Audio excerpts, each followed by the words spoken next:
시편 18편 시인은 노래하고 있지요. 나의 힘이신 여호와여, 내가 주님을 사랑합니다. 하나님이 우리의 힘이 되시는 줄 믿습니다. 하나님이 우리의 능력입니다. 하나님이 우리를 도우시는 분인 줄 믿습니다. 우리 사람은 사회적인 동물이기 때문에 남의 도움이 없이는 살 수가 없습니다. 부모님의 도움, 그 도우심 가운데 내가 이렇게 존재하게 됐지요. 우리의 이웃, 친구, 선생님, 친척의 도움 가운데 이제껏 내가 살아왔습니다. 우리 코로나19도 마찬가지지요. 우리 의료진들, 방역당국의 그 참 수고, 그 헌신, 그 열심 가운데 우리가 이렇게 또 인내하며 오늘까지 지내오고 있습니다. 자, 그런데 우리가 좀 깊이 생각을 해보게 되면은 우리는 궁극적으로는 하나님의 도우심 가운데 살아가는 존재입니다. 하나님의 보이지 않는 손길의 도우심으로 오늘 여기까지 내가 존재해 왔습니다. 앞으로도 그 하나님의 도우심 가운데 내가 내 삶을 살아갈 겁니다. 그런데 이 근본을 많은 사람들이 잘 모르지요.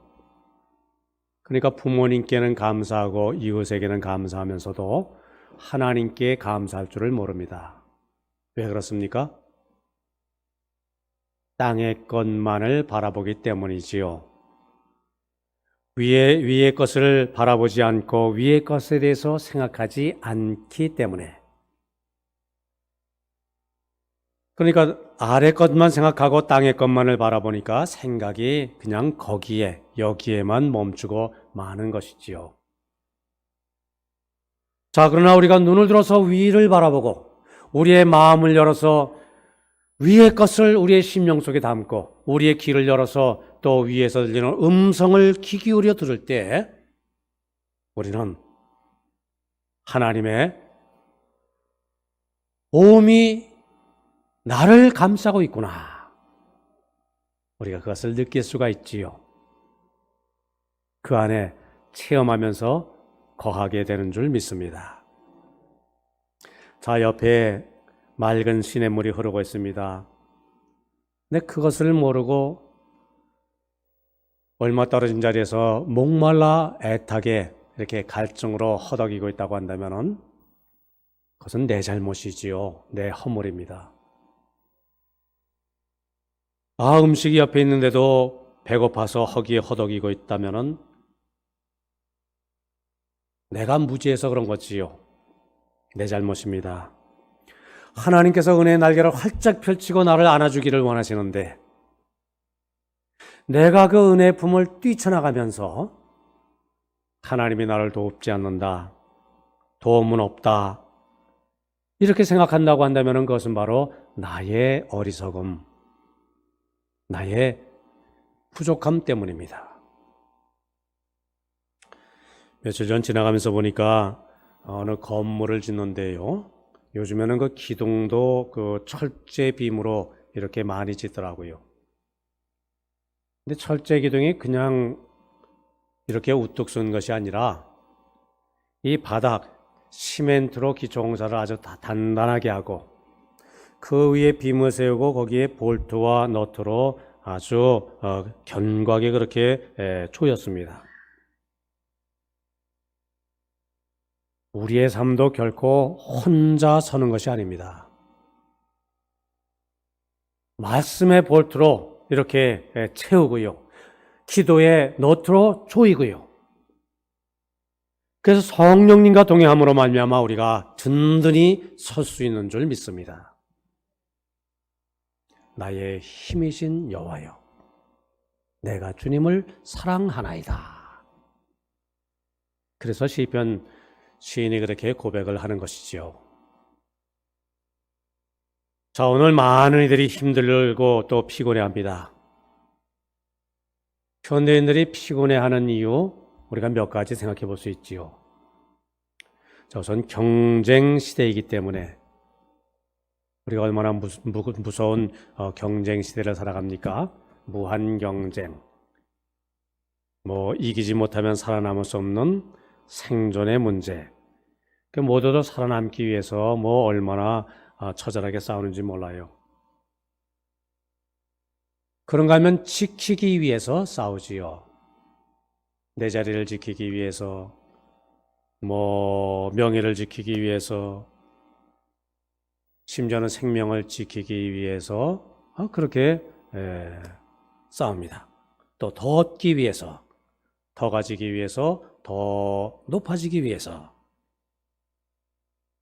그래서 참 이 현대 생활이라고 하는 것은 참 피곤합니다. 둘째는 정보 시대에 살고 있기 때문에 어느 분이 그런 말씀하시더라고요. 이제 정보화 시대는 끝났다. 이제는 정보 시대다.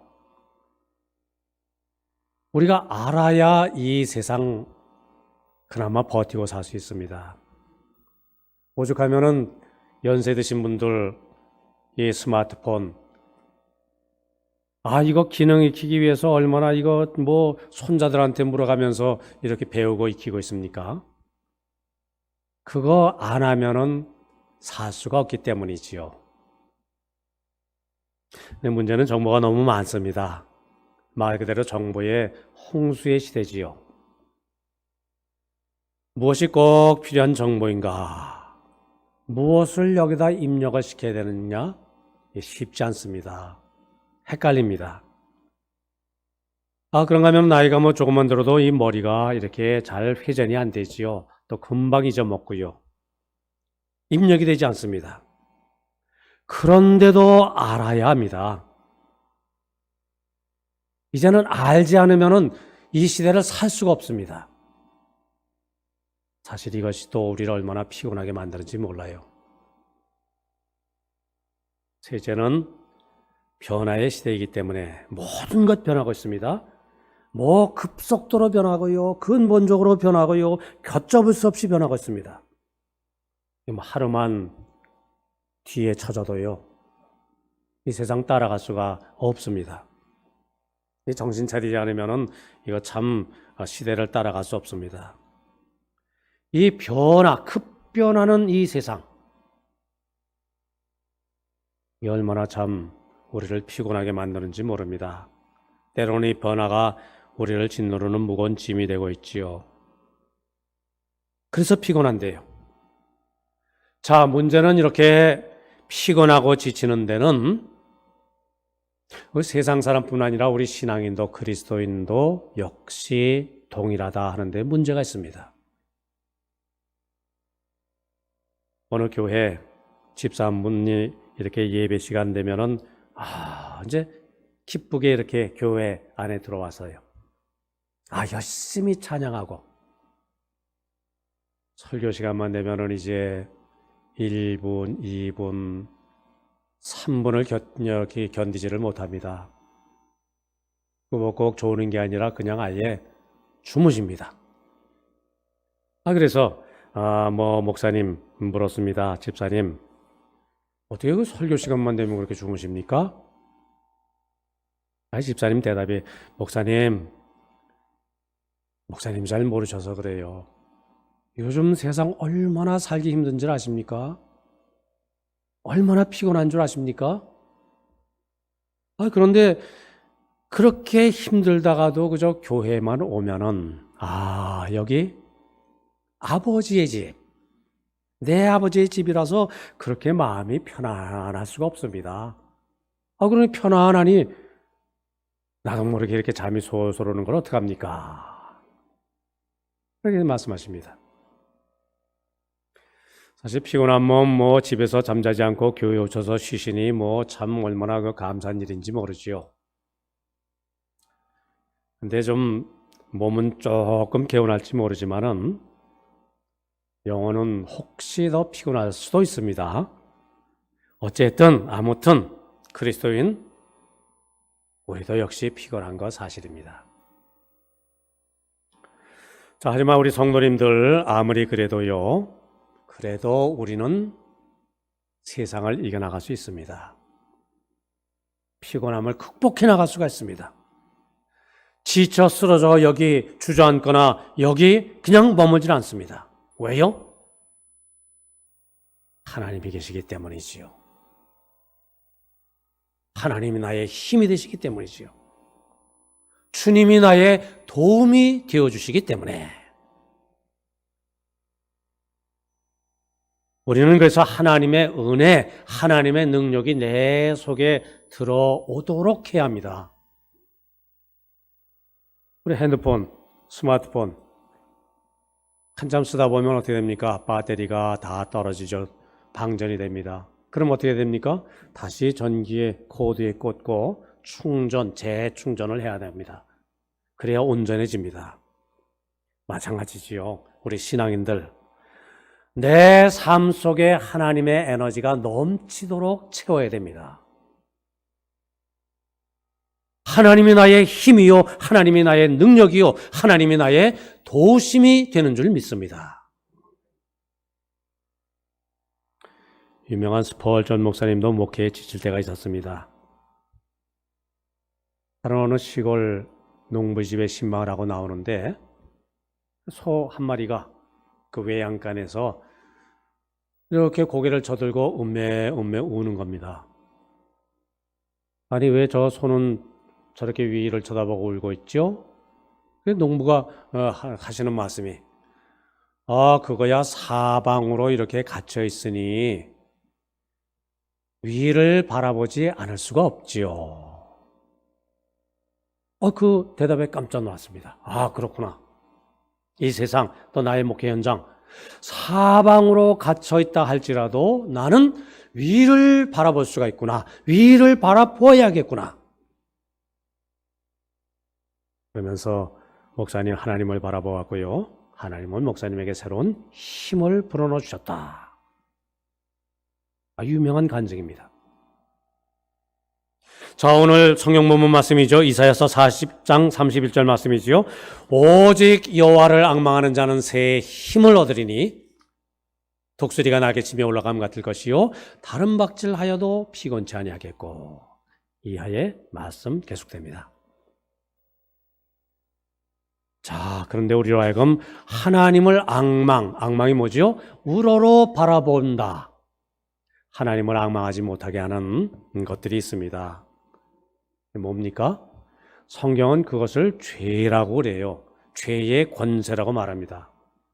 성경이 말씀하고 있는 죄를 우리가 오해하지 말아야 됩니다. 내가 잘못하고 잘못 행하고 그것이 죄의 본질이 아니고요.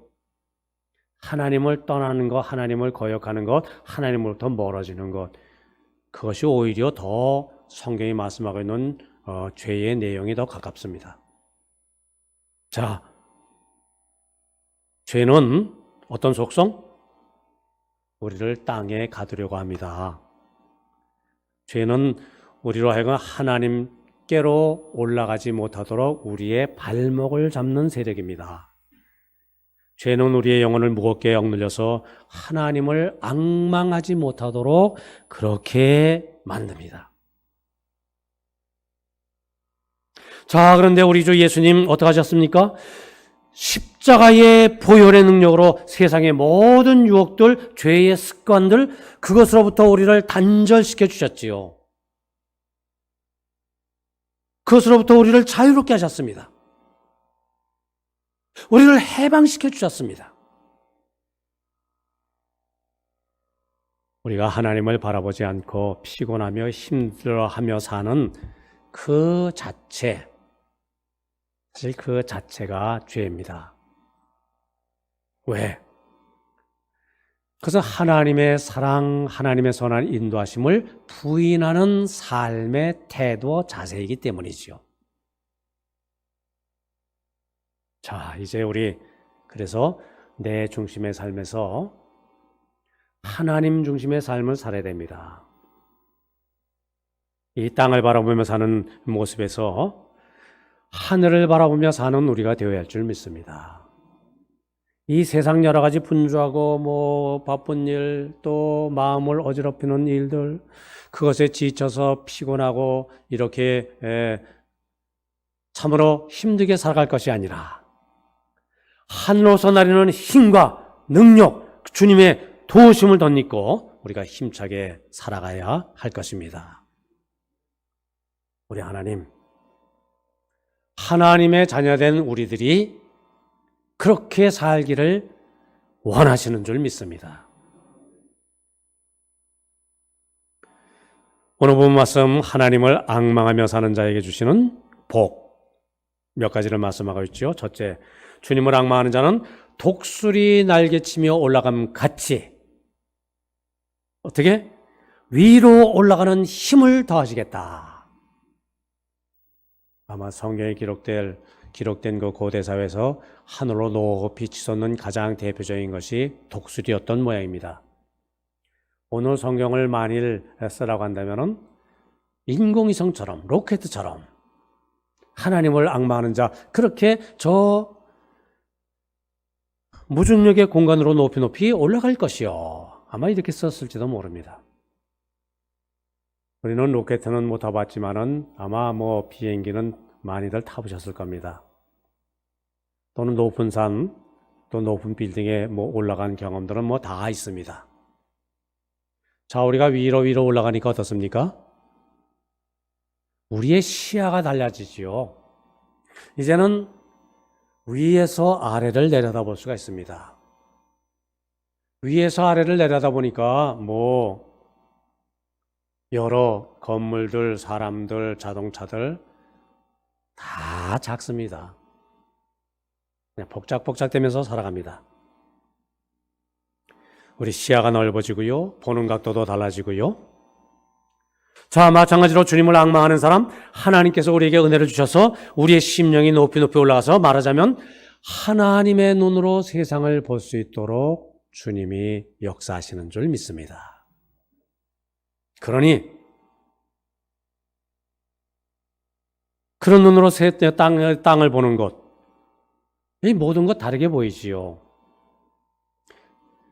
세상에 바쁘고 분주하던 일들, 이제는 그것 그리 중요해 보이지 않습니다.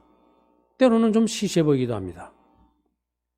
굉장한 이 일과 내가 씨름하고 거기서 그냥 피곤해하고 그냥 상처도 있고 그랬는데 이제 높이 올라가서 보니까 그거는 나의 삶의 작은 한 조각이었을 뿐이었구나. 이렇게 크게 보게 됩니다. 우리가 세상을 살아가면서 여러 가지 마음속에 슬픔을 겪고 실패를 겪고 아픔을 겪고 심지어 죽음까지도 말이지요. 그렇게 나의 큰 고통거리였는데 이제 그것까지도 보는 눈이 달라지는 것이지요. 사도 바울은 그래서 뭐라고 고백하고 있습니까? 고린도후서 4장 18절 말씀 보니까 우리의 잠시 받는 환난에 경한 세상에서 당하는 어려움에 가벼운 것이 지극히 크고 영원한 영광에 중한 것을, 영원한 영광에 그 무거운 것, 그 귀한 것을 우리에게 이루게 함이니 우리가 주목하는 것은, 내가 바라보는 것은 보이는 것이 아니요 보이지 않는 것이니 보이는 것은 잠깐이요 보이지 않는 것은 영원함이라 말씀하고 있지요. 우리에게는 우리를 피곤하게 하는 많은 문제들이 있습니다. 해결해야 할 과제들이 있습니다. 당장 밀어닥치는 그 힘든 일, 괴로움이 있습니다. 그러나 그럼에도 불구하고 우리는 이 문제 속에 빠져서 문제만을 바라보면서 씨름할 것이 아니라 우리가 한 걸음 더 우리의 발걸음을 올려서 주를 앙망하는 자 독수리 날개치며 올라감 같을 것이요, 이 말씀에 의지해서 그렇게 하나님의 눈으로 높이 오른 신앙의 경지에서 문제를 안고 주님 앞에 나아가 기도하는 가운데 하나님께 맡기며 살아갈 때 주님 그것을 이겨나갈 수 있는 힘과 능력 우리에게 공급해 주실 줄 믿습니다. 독수리 날개치며 올라갈 그런 은혜를 하나님께서 베풀어 주실 줄 믿습니다. 둘째는 뭐죠? 다른 박질을 하여도 곤비하지 아니하겠다. 뛰어가도 곤비하지, 피곤하지 않겠다라는 말씀이죠. 우리의 삶이요, 얼마나 이렇게 뛰지 않고는 살 수 없을 때가 많은지 몰라요. 왜? 무한 경쟁 속에 살아가고 있기 때문이지요. 그래서 우리가 혼신의 분투, 정말 나의 모든 것을 걸고 씨름하는 그런 모험, 전력투구, 이게 꼭 필요하지요. 인생은 어떤 분 얘기대로 소풍이 아니라 이런 경기입니다. 때로는 종종 위기가 닥치기도 하지요. 그러나 주님을 앙망하고 참 믿음으로 사는 자는 오늘 시편 27편 우리 교독의 말씀처럼 하나님은 나의 빛이요 나의 구원이시니 내가 누구를 두려워하리요 무서워하리요. 하나님이 나의 생명의 능력이시니 내가 무엇을 무서워하리요 두려워하리요. 우리가 이 신앙으로, 이 믿음으로 우리의 삶을 세워나갈 수 있는 줄 믿습니다. 셋째는 뭐라고요? 걸어가도 피곤하지 아니하리로다.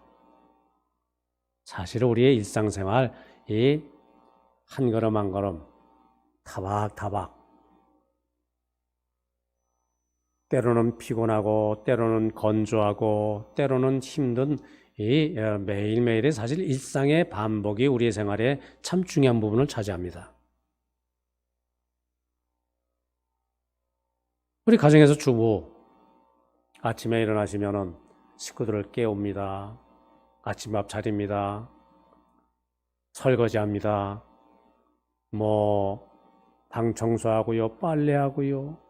저녁이 되면은 또 식구들을 맞을 준비를 하고요. 매일매일이 그 생활의 반복이지요. 지난번에 울산 공장 견학을 가니까 거기 이제 컨베이어 벨트라고 하나요? 이렇게 자동차 차체가 놓여 있고요. 어느 분은 거기에 이게 타이어만, 하루 종일 타이어만 이렇게 끼우고요. 어떤 분은요, 그 옆에서 이렇게 나사 조이는 일만 하고요. 사람인지 기계인지 이게 잘 모를 정도로 말이죠. 똑같은 일의 반복. 우리 현대인의 삶이 그렇지 않습니까? 우리의 삶이 그렇지 않습니까? 그러나 우리의 삶은 그렇게 걸어가는 것과 같은 일상의 반복이라 할지라도 하나님은 우리의 이 일상의 의무를 잘 감당하도록 우리에게 새로운 힘을 풀어넣어 주시는 줄 믿습니다. 성령의 열매 가운데 하나는 갈라디아서 5장 말씀 보면은 인내죠. 오래 참는 것, 이거 참 힘든 일입니다. 내가 참으려고 해도 참지 못할 때도 참 많습니다. 근데 성령이 도우셔서요, 이겨나갈 수 있도록, 인내할 수 있도록 성령께서 내 속에서 역사하시는 줄 믿습니다. 그뿐 아니지요. 주님을 앙망하는 사람, 이런 단조로운 생활 속에서도 우리가 찬송하며 살 수 있는 존재가 되는 줄 믿습니다. 찬송하며 살아요. 기도하며 살아요. 감사하며 살아요. 단조로운 생활 속에서. 이게 얼마나 귀한 은혜인지 모릅니다. 얼마나 복된 삶의 자세인지 모르지요. 걸어가는 사람에게 이렇게 새 힘을 주는 것, 주님을 앙망하는 사람에게 베푸시는 하나님의 놀라운 역사, 축복인 줄 믿습니다. 자, 우리 성도님들, 힘들고 어려운 이 코로나19에 이 어려운 세태 속에 우리가 살고 있다 할지라도 하나님을 바라봄으로 말미암아 주님을 앙망함으로 말미암아 주님 주시는 힘과 능력으로 세상을 이겨나가시는 우리 성도님들 다 되시기를 바랍니다.